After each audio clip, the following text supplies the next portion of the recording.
એક દુકાનદાર 10% લોસ થી વસ્તુ વેચે છે તો એ વસ્તુ 1350 રૂપિયામાં વેચાય તો એ વસ્તુની મૂળ કિંમત કેટલી છે? ચાલો ચેક કરીએ. હવે જો 10% લોસ નો મતલબ શું થાય કે કોઈ પણ વસ્તુ છે 100% થી હોય, બરાબર, 100% હોય. 10% લોસ નો મતલબ શું થાય કે 10% ખોટ, એટલે 100 રૂપિયાની વસ્તુ હોય તો 90 માં વેચાય. એટલે આપણી પાસે છે ને 90% છે. કેટલા ટકા છે?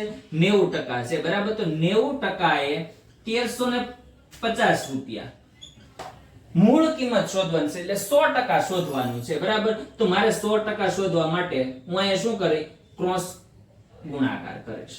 આનો ગુણાકાર આમની સાથે, આમનો ગુણાકાર આમની સાથે. જેની સાથે પ્રશ્ન ચિહ્ન આવે એને છેદમાં લખવાનું, બાકી બધાને અંશમાં લખવાનું. એટલે અહીંયા થાય 100 ગુણ્યા 1350 ના છેદમાં 90, બરાબર.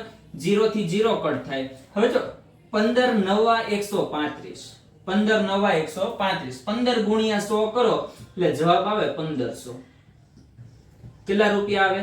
1500 રૂપિયા. એનો મતલબ એમ કે વસ્તુની મૂળ કિંમત કેટલી હતી? તો કે 1500 રૂપિયા હતી, બરાબર.